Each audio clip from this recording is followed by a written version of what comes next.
Morning students, स्वागत है आपका अप्लाइड मैकेनिक्स की ऑनलाइन क्लासेस में। तो हम लोग पढ़ रहे थे मशीन। आज हम लोग मशीन पढ़ने से पहले कुछ बातचीत करेंगे। एक नोटिस आया था कल, मुझे प्राप्त हुआ कुछ बच्चों के द्वारा।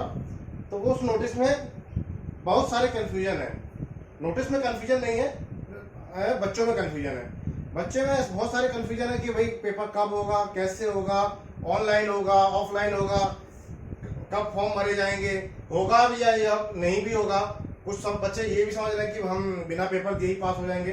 तो इन सभी डाउट्सों को लेकर आज मैं आपको थोड़ी बहुत बातचीत करना चाहूंगा।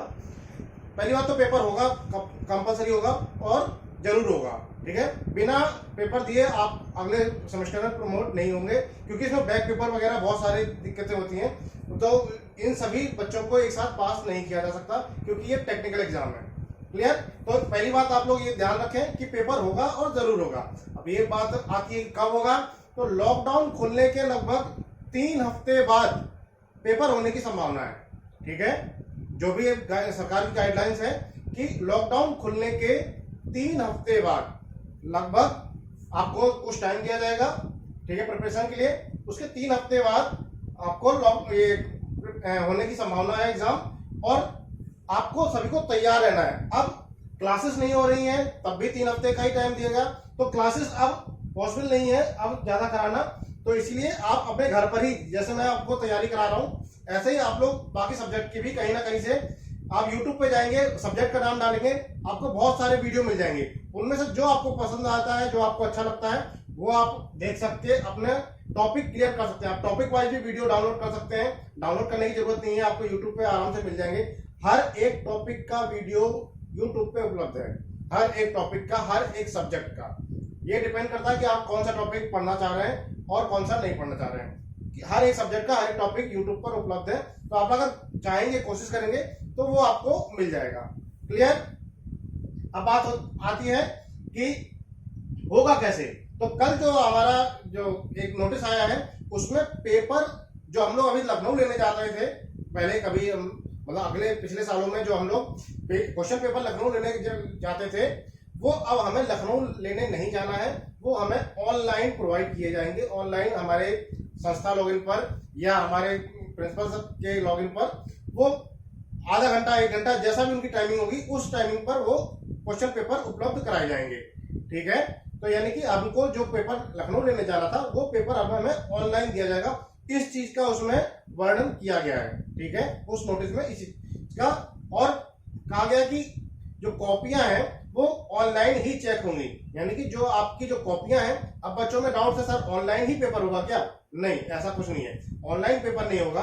ऑनलाइन पेपर कैसे हो सकता है कि जब आपकी जो ड्राइंग है, ड्राइंग में आप ऑनलाइन कैसे कर लोगे? क्लियर। तो ये ऑनलाइन केवल और केवल ऑब्जेक्टिव टाइप की क्वेश्चन की पेपर हो सकते हैं, जबकि हमारा जो सिलेबस है वो सब्जेक्टिव है।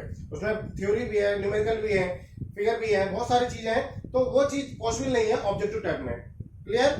तो हमारा जो पेपर होगा वो ऑफलाइन ही होगा। बस जो क्वेश्चन पेपर मिलेंगे वो हमें ऑनलाइन मिलेंगे, और कॉपियां जो आपकी चेक होंगी वो हम लोग स्कैन करेंगे या स्कैन कराई जाएंगी। कॉपियां सभी की सभी एग्जाम खत्म होने के बाद स्कैन कराकर ऑनलाइन फीड कर दी जाएंगी। फिर वहां से जो भी हमारे एग्जामिनर होंगे, जो भी सेंटर बनेगा एग्जाम सेंटर, वो हम लोग ऑनलाइन चेक करेंगे, यानी कि ऑनलाइन ही हम लोग कॉपी रिसीव करेंगे और ऑनलाइन ही हम लोग सबमिट करेंगे। वो टीचरों की टेंशन है। बच्चों को, आप सभी को अपनी पढ़ाई कंटिन्यू करना है। आपका पेपर जरूर होगा, ऑफलाइन ही होगा, अपने अपने सेंटर पर ही होगा। और एक बात और ध्यान रखना कि जैसे अभी आपके एग्जामिनेशन फॉर्म भरे जाएंगे, जैसे ही आपका लॉकडाउन खत्म होगा, आपके लिए एग्जामिनेशन फॉर्म भरे जाएंगे। तो वो एग्जामिनेशन फॉर्म आपको ऑनलाइन ही भरने हैं। ऑनलाइन जैसे आपने अभी नेट का फॉर्म भरा है, एनईडी नेट के, आपने किसी भी साइबर कैफे पे जाकर अपना नेट का फॉर्म भर दिया और प्रिंट आउट लाके जमा कर दिया कॉलेज में, ऐसे ही किया अभी आप लोग सभी लोगों ने। तो ऐसे ही आपको हो सकता है जो एग्जामिनेशन फॉर्म है वो आप किसी भी सेंटर पर जाकर, किसी भी साइबर कैफे पे जाकर आपको ऑनलाइन फॉर्म भरना पड़ सकता है। इसके लिए आप लोग संस्था के, क्लास टीचर के, या अपने एचओडी के, या अपने प्रिंसिपल के संपर्क में रहें। बस ये आपके लिए जरूरी है, क्योंकि अगर संपर्क में नहीं रहेंगे तो फिर दिक्कत हो सकती है, आपका फॉर्म छूट सकता है। क्लियर। तो कोई दिक्कत, अब पेपर होगा, ऑफलाइन ही होगा, ऑनलाइन कॉपी चेक होगी, और कॉपी चेक ऑनलाइन हो या ऑफलाइन हो, उससे आपको कोई लेना देना है नहीं। तो अपनी पढ़ाई कंटिन्यू रखें। बस मेन मैं आपको बताने चाहता हूं कि आपको लॉकडाउन खुलने के बाद प्रिपरेशन का या क्लास चलाने का टाइम नहीं है। क्लास नहीं चलेगी, लगभग अब पॉसिबल नहीं है कि क्लास आगे चले। तो आप अपनी तैयारी ऑनलाइन ही करें। जिस सब्जेक्ट की करना चाहें उस सब्जेक्ट के वीडियो उपलब्ध हैं, मैं अपने वीडियो उपलब्ध करा रहा हूं और भी कोशिश कर रहा हूं कि बाकी सभी के वीडियो आपको कैसे भी उपलब्ध कराए जाएं। लेकिन आपको यहाँ पर ये ध्यान रखना है कि किसी भी अफवाह में नहीं आना है। बहुत से बच्चे अफवाह उड़ा रहे हैं कि पेपर नहीं होंगे या ऑनलाइन होंगे, ऑब्जेक्टिव टाइप होंगे। इन सब की अफवाहों पर नहीं जाना है, अपनी तैयारी पूरी रखनी है। आपका पेपर निश्चित समय पर होगा, ऑफलाइन होगा, सेंटर पर होगा और रिटन टेस्ट होगा, यानी कि आपको सब्जेक्टिव पेपर देना है, ऑब्जेक्टिव पेपर नहीं होगा। ये जो आपका नोटिस आया है वो केवल और केवल इसलिए आया है कि क्वेश्चन पेपर के लाने का तरीका क्या होगा, यानी क्वेश्चन पेपर संस्थाओं कैसे प्राप्त होंगे इस बारे में दिया गया है और कॉपियां कैसे चेक होंगी इस बारे में ये डिटेल दी गई है। ठीक है, तो आप सभी को अपने अपने एग्जाम के लिए तैयार रहना है, आपको किसी भी डाउट में नहीं रहना है और किसी भी प्रकार का आपको अफवाह नहीं फैलानी है। ठीक है, कोई भी नोटिस आ जाता है तो आप लोग थोड़ा सा घबरा जाते हैं, तो घबराना नहीं है, नोटिस आएगा, कोई दिक्कत नहीं। बस लॉकडाउन खुलते ही आप कोशिश करें कि जल्दी से जल्दी आप कॉलेज आ जाएं, अपनी क्लास अटेंड करें, जितना हो सकता है उतना क्लास अटेंड करें। बाकी अपने क्लास टीचर के संपर्क में जरूर रहें, क्योंकि क्लास टीचर ही आपको बता पाएगा कि एग्जामिनेशन फॉर्म कब आ रहे हैं, कैसे भरे जाने हैं, कब भरे जाने हैं। ठीक है, और अपने अपने पढ़ाई जारी रखें। क्लियर? आई थिंक आपको सारे डाउट क्लियर हो गए होंगे अभी तक। ठीक है, बाकी और कोई डाउट हो तो आप कमेंट्स में कर देना, आप मुझे व्हाट्सएप पे बता देना, मैं आपके और भी कमेंट्स क्लियर कर दूंगा। आपको ये इसमें नोटिस में कुछ भी नहीं था। क्लियर? चलिए, आज हम लोग मशीन में पढ़ रहा था, मशीन का एक मैंने नोट कुछ करा दिए थे, बेसिक कॉन्सेप्ट करा दिए थे और आज मुझे उसके ही आगे चलना है। तो आगे चलने से पहले एक आध न्यूमेरिकल देखेंगे, फिर हम लोग आगे बढ़ते हैं। ठीक है, एक न्यूमेरिकल दो न्यूमेरिकल देख लेते हैं, फिर आगे बढ़ते हैं। क्वेश्चन नोट कीजिए, एक क्वेश्चन नोट कीजिए। एक मशीन पर 200 न्यूटन का प्रयास लगाकर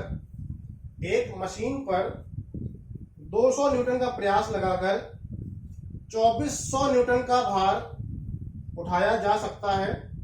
2400 न्यूटन का भार उठाया जा सकता है यदि उस मशीन का वेगानुपात 20 हो।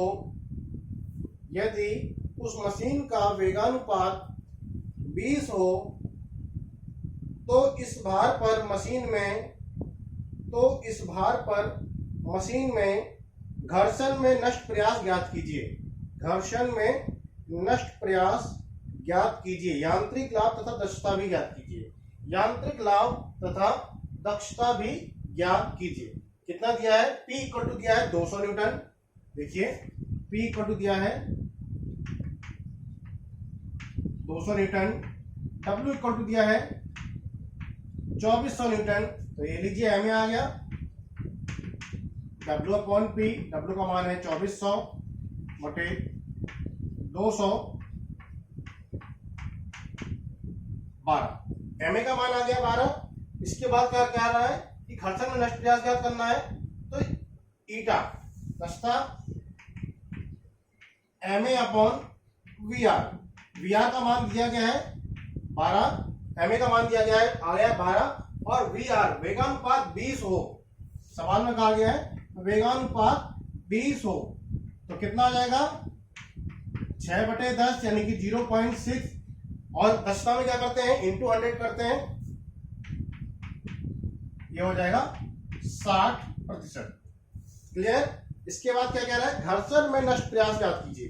तो घर्षण में नष्ट प्रयास मैंने कल आपको बताया था, P not equal to P minus W upon VR। ये फॉर्मूला मैंने नोट कराया था। वास्तविक प्रयास माइनस आदर्श प्रयास, वास्तविक प्रयास माइनस आदर्श प्रयास मेरा घर्षण में नष्ट प्रयास होता है। तो वास्तविक प्रयास कितना है? 200, W का मान है 2400, VR का मान कितना है? 20। यही आ गया। ये आ गया 200 माइनस 120 कितना आ जाएगा 80 न्यूटन। तो घर्षण में नष्ट प्रयास हो गया 80 न्यूटन। ऐसे आपको छोटे छोटे सवाल आपको आएंगे एग्जाम में। एग्जाम में आप ये सवाल तभी टच कर पाएंगे, कल भी मैंने आपको बताया था, आज फिर बता देता हूं, जब आपको फॉर्मूले याद होंगे।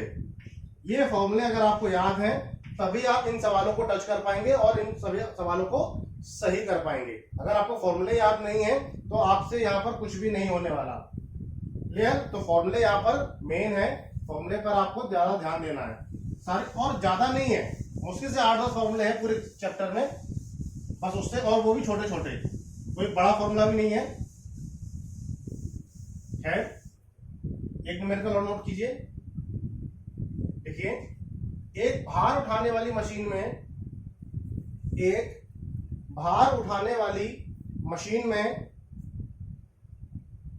31 न्यूटन 31 न्यूटन का प्रयास लगाकर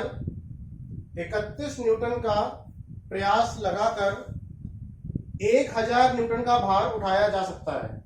31 न्यूटन का प्रयास लगाकर 1000 न्यूटन का भार उठाया जा सकता है यदि मशीन की दक्षता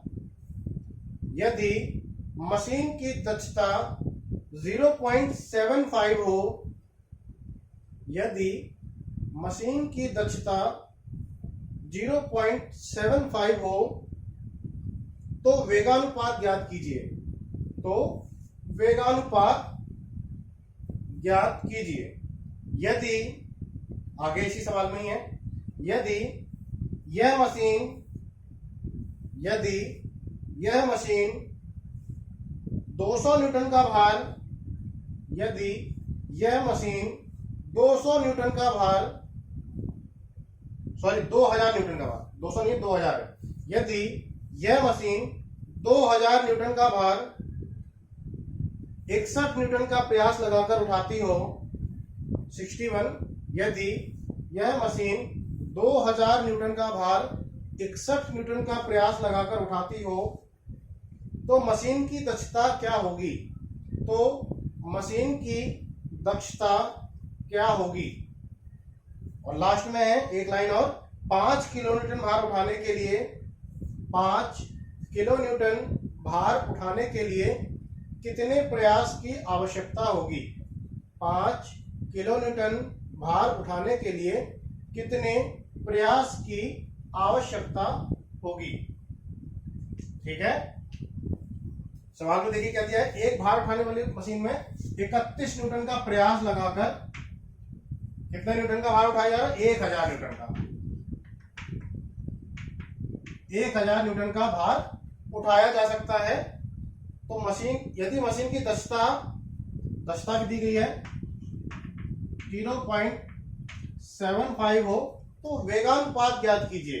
तो वेगानुपात ज्ञात करना है, पहले ma निकाल लेते हैं। ma equal to W upon P, W का मान है 1000 अपॉन P है 31, इसका मान आ गया W अपॉन P का 32.26। ये कैलकुलेटर से आप निकाल लेंगे, ये आ गया 32.26। इसके बाद मुझे फॉर्मूला पता है, ईटा इक्वल टू होता है ma अपॉन VR। ये फॉर्मूला मुझे पता है, यहां से VR बराबर हो जाएगा ma अपॉन ईटा। ठीक है, यही हो जाएगा, VR इधर आ गया, ईटा नीचे आ गया।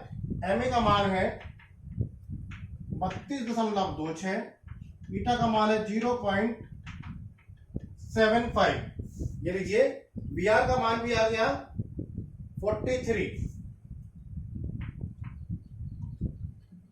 ये लीजिए, VR का मान आ गया 43। क्लियर? फिर उसने कहा है कि यदि P बराबर 61 न्यूटन हो तो W कितना है? 2000 Newton.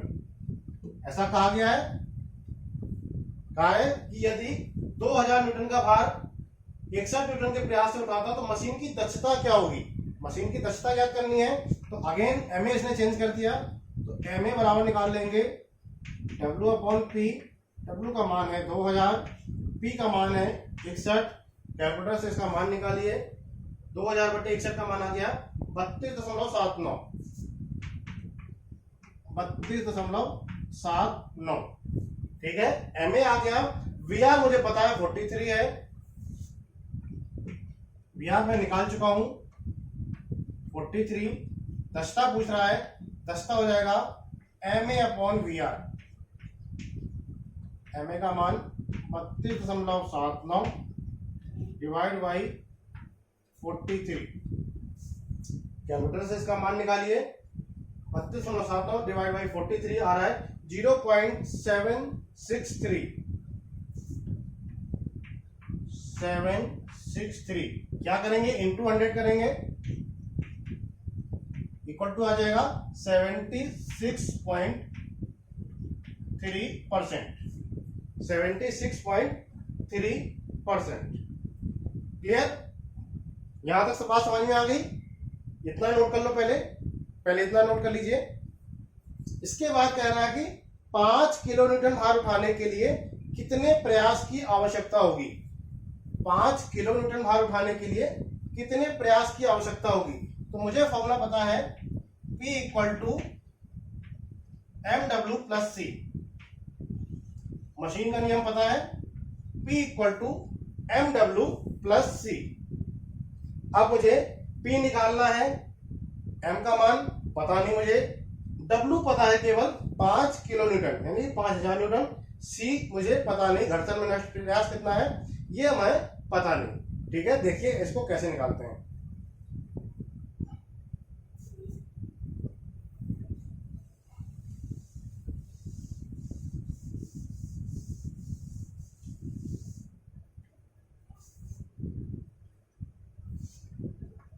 P equal to MW plus C, ये कौन सा फॉर्मूला है हमारे पास। अभी अभी मैंने पढ़ा कि 31 न्यूटन के प्रयास से 1000 न्यूटन का भार उठा सकते हैं। ठीक है, 31 न्यूटन के प्रयास से 1000 न्यूटन का भार उठा सकते हैं, अभी अभी मैंने पढ़ा। और 61 न्यूटन के प्रयास से 2000 न्यूटन का भार उठा सकते हैं, ये भी अभी अभी उन्होंने पढ़ा। तो दोनों ही केस को मैंने इस फॉर्मूले में फिट कर दिया, रख दिया। फिर ये देखिए क्या होता है यहां पर, अगर मैं माइनस कर दूं तो क्या होगा, ये कैंसिल हो जाएगा, ये कैंसिल हो गया, ये आया -30 इक्वल टू -1000 m, माइनस से माइनस कैंसिल।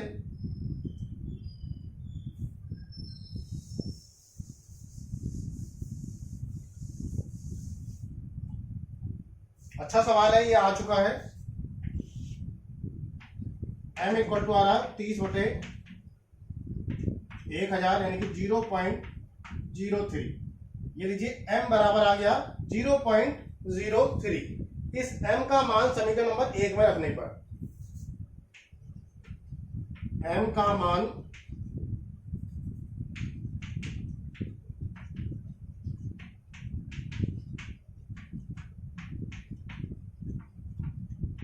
एक में रखने पर, M का मान समीकरण नंबर 1 में रखने पर, एक है मेरा 31 equal to M into 1000 plus C था। 31 इक्वल टू M का मान है 0.03 into 1000 plus C। 31 equal to ये हो जाएगा 30 प्लस C, और C बराबर आ गया 31 माइनस 30, ये C इक्वल टू आ गया 1। घर्षण में नष्ट प्रयास 31 माइनस 30 इक्वल टू हो गया 1। ये देखिए मेरा M बराबर भी आ गया, M इक्वल टू 0.03 और C इक्वल टू भी आ गया। दोनों ही चीज मुझे पता नहीं थी और दोनों ही चीज मैंने यहाँ पर निकाल ली। अब मैं इसी में रख दूंगा इस वाले फॉर्मूले में, और पता चल जाएगा मुझे कि 5 किलोन्यूटन भार उठाने के लिए कितने प्रयास की आवश्यकता होगी। नोट कर लीजिए, इसको नोट कर लीजिए।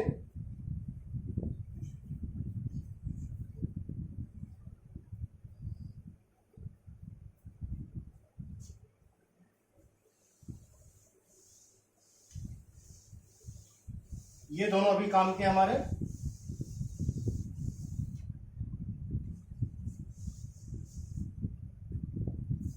क्या है, P मुझे निकालना है, M का मान 0.03, W का मान 5 किलो न्यूटन यानी कि 5000 न्यूटन हो जाएगा, प्लस 1, P इक्वल टू हो गया 150 प्लस 1, 151 न्यूटन। P का मान आ गया 151 न्यूटन।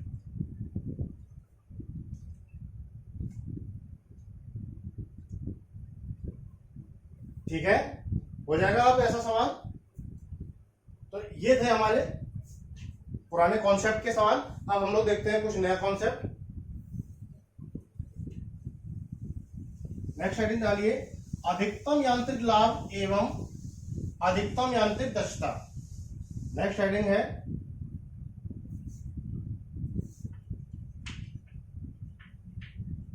अधिकतम यांत्रिक लाभ एवं दक्षता।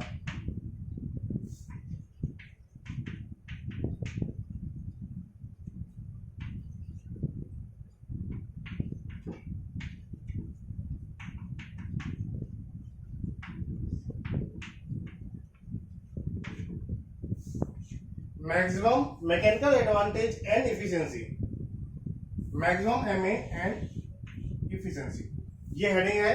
अधिकतम यांत्रिक लाभ एवं दक्षता। अधिकतम P इक्वल टू क्या होता है, एमए बराबर क्या होता है, W अपॉन P होता है।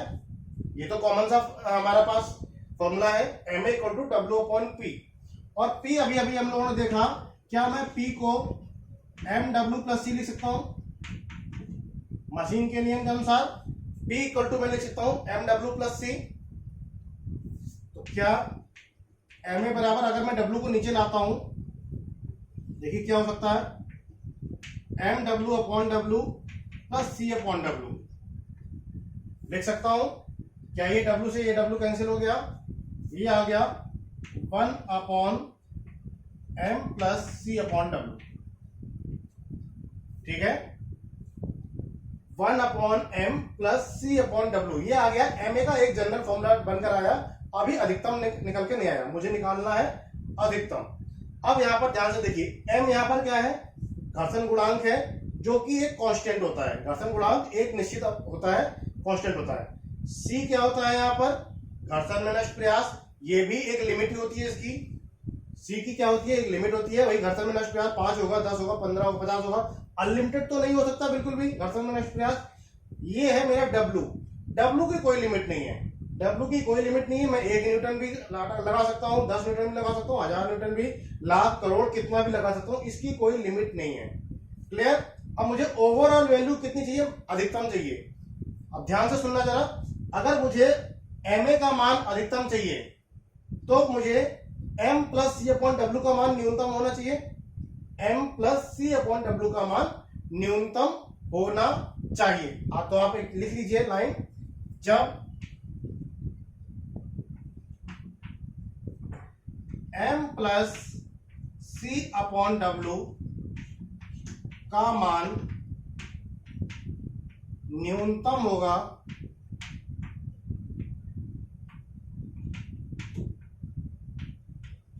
तब MA का मान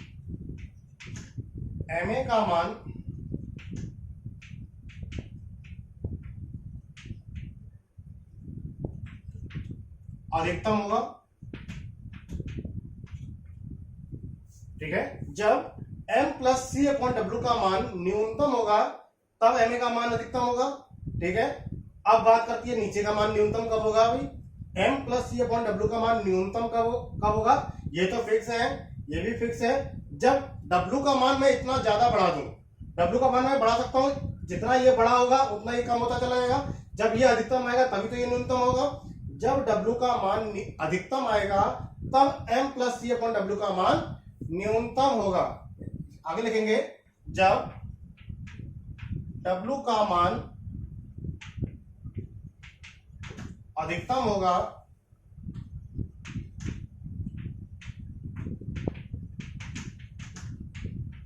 तब एम प्लस सी अपॉन डब्ल्यू का मान न्यूनतम होगा।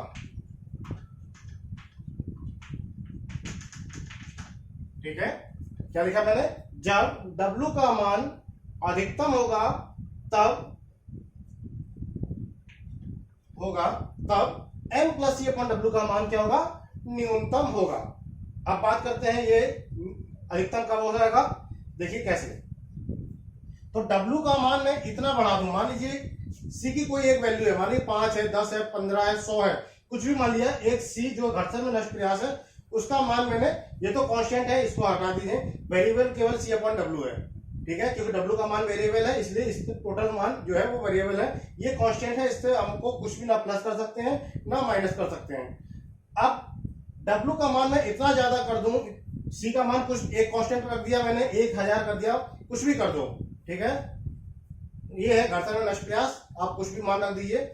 लेकिन W का मान मैं बढ़ाता जाऊं और इतना बढ़ा दूं कि C अपॉन डब्ल्यू का मान लगभग नगण्य हो जाए। कर सकते हैं, बिल्कुल कर सकते हैं। तो नगण्य मतलब कि ऐसा नहीं, जीरो तो नहीं हो सकता कभी भी, लेकिन 0.0000 कुछ तो हो सकता है 1 के आसपास।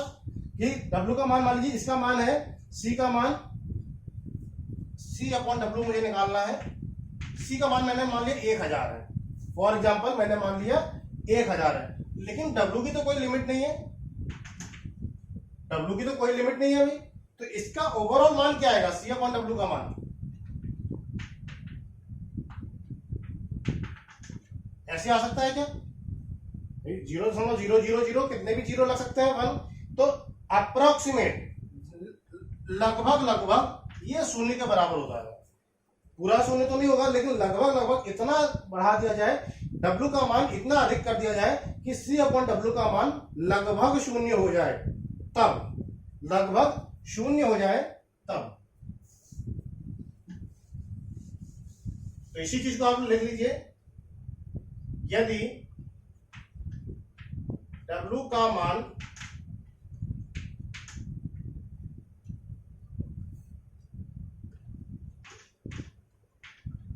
अधिकतम कर दिया जाए तब C अपॉन डब्ल्यू लगभग नगण्य हो जाता है।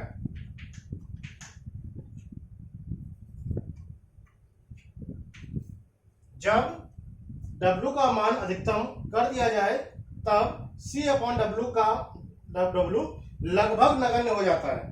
इसीलिए MA अधिकतम बराबर हो जाएगा, इसको थोड़ा सा रफ कर रहा हूं, ऊपर हेडिंग रफ कर देता हूं।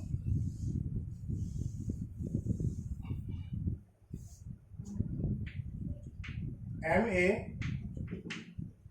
मैक्सिमम क्या आएगा, 1 upon M only. MA max equal to हो जाएगा 1 अपॉन M, क्योंकि ये नगण्य के बराबर हो जाएगा, C अपॉन डब्ल्यू लगभग नगण्य के बराबर हो जाता है। तो MA मैक्स बराबर हो जाएगा 1 अपॉन M ओनली। क्लियर। अब बात आती है दक्षता अधिकतम कब आएगी,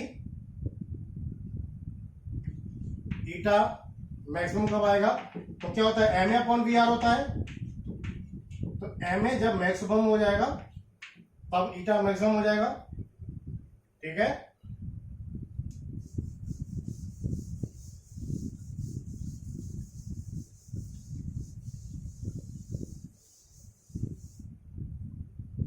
क्या हो जाएगा, MA मैक्स का मान क्या है, ईटा मैक्सिमम इक्वल टू हो जाएगा 1 upon M into VR।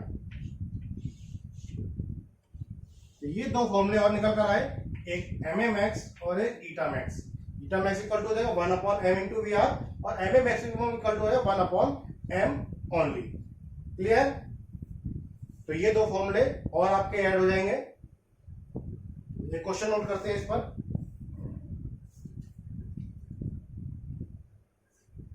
Question note कीजिए,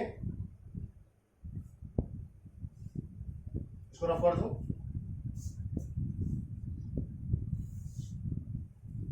देखिए, किसी मशीन का नियम किसी मशीन का नियम P equal to 0.04 W plus 7.5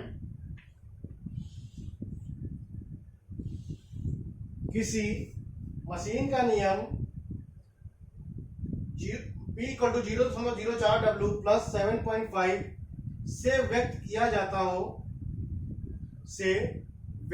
जाता हो जहां पर P लगाया गया प्रयास एवं W उठाया गया भार हो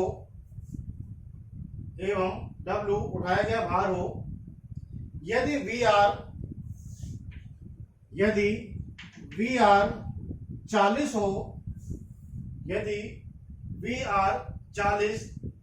तथा उठाया गया भार 2 किलोन्यूटन यदि VR 40 हो तथा उठाया गया भार 2 किलोन्यूटन हो तो मशीन का यांत्रिक लाभ एवं दक्षता क्या होगी? मशीन का यांत्रिक लाभ एवं दक्षता क्या होगी? अधिकतम यांत्रिक दक्षता भी ज्ञात करो। क्या पूछा है इसमें? एमए का मान पूछा है कि कह रहा है कि उठाया गया भार इतने। यांत्रिक लाभ लीजिए, दक्षता बराबर होता है एमए अपॉन VR। ठीक है, एमए का मान क्या है? W upon P। W का मान ये दिया गया है और P का मान मुझे यहां से निकालना है। P का मान यहां से कैसे निकलेगा? W का मान रख देंगे, P का मान निकल आएगा। क्या पहले P निकाल लेते हैं। W का मान तो दिया है, P इक्वल टू है 0.04 इंटू 2000 प्लस 7.5। आराम से आ जाएगा। इसका मान कैलकुलेटर से निकालिए। ये आ रहा है 87.5। 87.5 ये लीजिए। एमए बराबर हो गया W अपॉन P। W का मान है 2000, P का मान है 87.5। कैलकुलेटर से इसका मान निकाल लीजिए। यह आ गया 22.9। यह आ गया 22.9। इसके बाद कह रहा है ईटा का मान याद करो, तो एमए अपॉन VR। एमए का मान आपने निकाला 22.9, VR दिया गया है 40। कैलकुलेटर आपके पास हो रहना चाहिए, तो कैलकुलेटर से इसका मान आ जाएगा 22.9 डिवाइड बाई 40। इसका मान आ रहा है 0.57 0.5725 5725 इंटू 100 कर दें तो ईटा इक्वल टू आ गया 57.25%।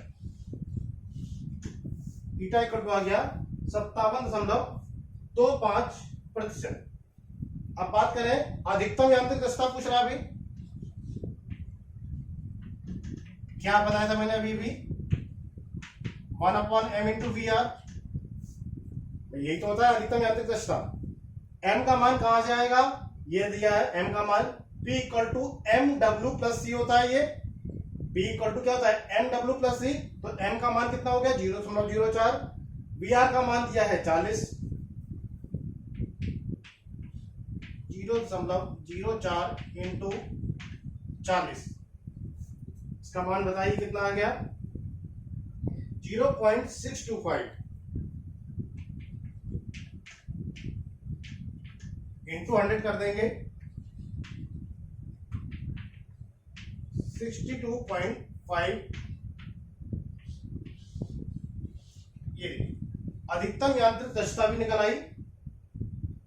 ईटा मैक्स इक्वल टू 62.5%। अब इसमें घर्षण में नष्ट प्रयास भी पूछ रहा है कि घर्षण में नष्ट प्रयास का मान भी ज्ञात करो। लास्ट में कह रहा है कि यदि उठाया गया भार 2 किलोन्यूटन हो तो घर्षण में नष्ट प्रयास का मान भी ज्ञात करो।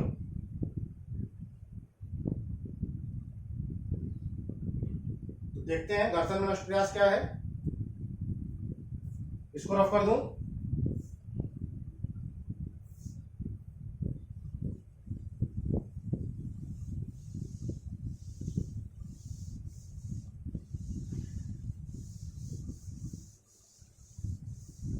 क्या करेंगे, वास्तविक प्रयास माइनस आदर्श प्रयास निकाल लूं। इसमें क्या कह रहा है कि P equal to MW plus C मुझे दिया गया है 0.04 W प्लस C। यहां से एक वास्तविक प्रयास निकल कर आएगा। 2 किलोमीटर भार के लिए पूछ रहा है। C का मान दिया है 7.5। 0.04 इंटू 2000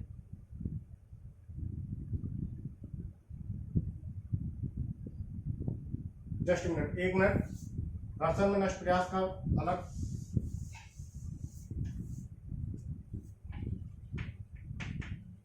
घर्षण में नष्ट प्रयास P डैश इक्वल टू वास्तविक प्रयास माइनस आदर्श प्रयास। ऐसे ही होता है, वास्तविक प्रयास माइनस आदर्श प्रयास। P dash equal to 0.04 W plus 7.5 ये दिया है वास्तविक प्रयास। 0.04 W प्लस 7.5 और आदर्श प्रयास क्या होता है, W अपॉन VR। यही होता है W अपॉन VR।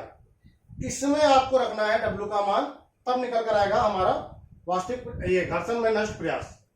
घर्षण में नष्ट प्रयास वो भी सही था, इसमें हम लोग वास्तविक प्रयास अलग निकाल रहे थे, आदर्श प्रयास अलग निकालते थे, फिर कर देते थे। ठीक है, ये भी सही है और जो मैं बता रहा था वो भी सही है, कोई दिक्कत नहीं है। बस इसको सॉल्व कर लीजिए, आप पूरा सॉल्व कर लीजिए। W का मान 2000 प्लस 7.5 माइनस 2000 बटे 40, 2000 बटे 40।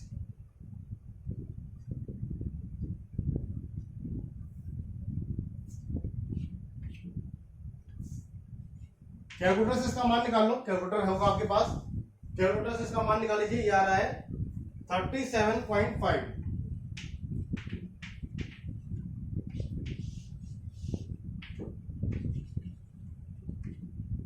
इसका मान आ रहा है 37.5। किताब में आ रहा है, बाकी आपका अलग भी आ सकता है, कोई बड़ी बात नहीं है।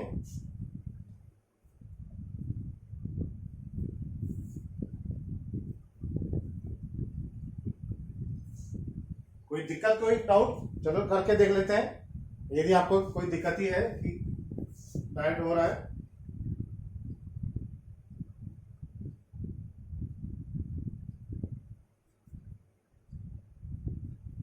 .04 इंटू 2000 80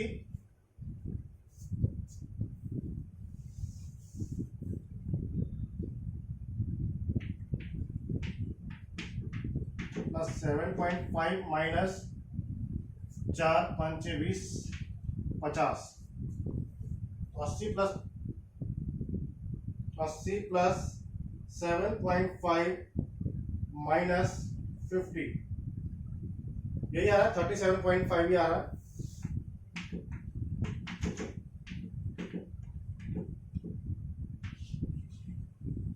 इतना ही आ रहा है, तो बिल्कुल सही है हमारा आंसर। तो ये था हमारा फ्रिक्शन के कुछ सवाल। ऐसे ही सवाल आपको इन्हीं फॉर्मूले बेस्ड पर, इससे अलग ज्यादा कुछ भी नहीं है, फॉर्मूला सब यही है। एक बार मैं आपको फॉर्मूले भी बता देता हूं। कितने फॉर्मूले हो गए अभी तक, एक तो ये हो गया Ma equal to W upon P, ये एक फॉर्मूला हो गया। दूसरा VR बराबर Y अपॉन X, ये दूसरा फॉर्मूला हो गया। तीसरा eta equal to Ma upon VR, ये तीसरा फॉर्मूला हो गया। चौथा घर्षण में नष्ट प्रयास P डैश इक्वल टू वास्तविक प्रयास माइनस आदर्श प्रयास, ये चौथा फॉर्मूला हो गया। एक मैंने पढ़ा है P equal to mw plus C, ये पांचवा हो गया। और दो आज बताए मैंने, ma मैक्सिमम इक्वल टू होता है 1/m, ये छठा हो गया। और एक मैंने बताया आपको ईटा मैक्सिमम इक्वल टू होता है 1/m इंटू VR। ये 6-7 फॉर्मूले हैं। इन 6-7 फॉर्मूले में ही आपका पूरा चैप्टर खत्म हो जाएगा। इन्हीं 6-7 चैप्टर के जो फॉर्मूले हैं इन पर ही बेस्ड कहीं ना कहीं से आपको क्वेश्चन आते हैं, इससे बाहर कहीं नहीं जाता। ठीक है, चलिए और देखते हैं कुछ सवाल। नोट कर लीजिए ये सारे फॉर्मूले, वैसे तो नोट होंगे आपके पास।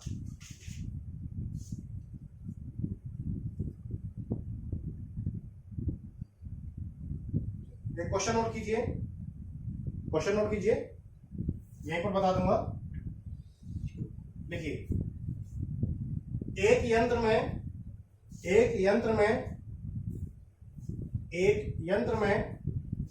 15 न्यूटन के प्रयास द्वारा, एक यंत्र में 15 न्यूटन के प्रयास द्वारा 770 न्यूटन का भार उठाया जाता है।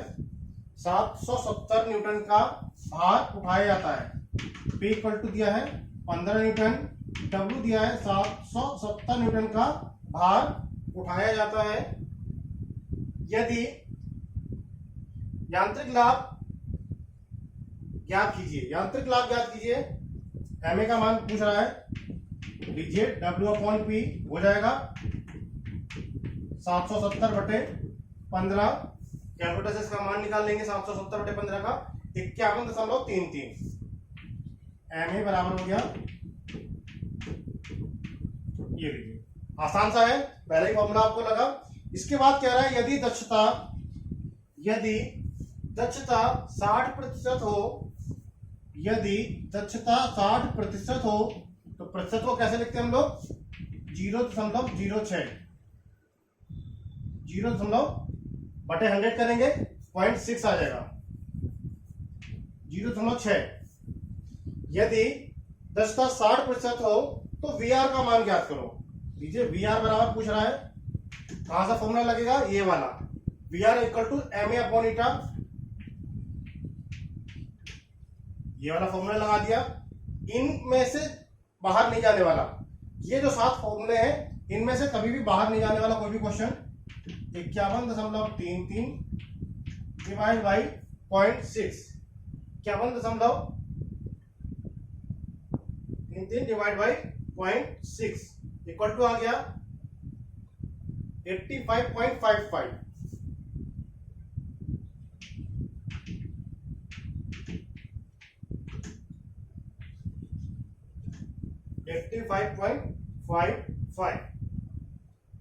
देखिए, तो मैंने कोई भी फॉर्मूला आपको आएगा, कोई भी सवाल आएगा, आपको इन 7 फॉर्मूले को आपको याद रखना है। इन 7 फॉर्मूले से हटकर कोई भी सवाल आपसे नहीं आएगा, इस चैप्टर के अंदर तो बिल्कुल नहीं आएगा। ठीक है, बाकी जब जितना मैंने पढ़ा दिया उतने में आपको ये पूरा चैप्टर खत्म कर सकता है। क्लियर? चलिए, और सवाल देखना है। चलिए, आज के लिए बस इतना ही रहने देते हैं, और बाकी हम लोग कल देखेंगे। आप लोग अपनी पढ़ाई पर ध्यान दें, किसी भी अफवाह पर ध्यान ना दें। एक बार फिर से बोलूंगा, आपके एग्जाम होंगे, जरूर होंगे। लॉकडाउन खत्म होने के तुरंत बाद एग्जाम की स्कीम आ जाएगी, और उस स्कीम के अनुसार आपके पेपर होंगे, और ऑफलाइन ही पेपर होंगे। केवल प्रश्न पत्र मेरा आपका ऑनलाइन आएगा, कि हम लोगों को जो लखनऊ लेने जाना पड़ता था वो अब हम लोग लखनऊ ना जाके अपने सिस्टम पे ही निकालेंगे, प्रिंट आउट निकालेंगे और डिस्ट्रीब्यूट करेंगे। क्लियर? तो आप इस डाउट में ना रहें कि पेपर होंगे कि नहीं होंगे, या ऑनलाइन होंगे, ऑब्जेक्टिव होंगे, सब्जेक्टिव होंगे, कैसे होंगे, कब होंगे। तो आप अपनी पढ़ाई पर ध्यान दें, जब होने होंगे तब हो जाएंगे।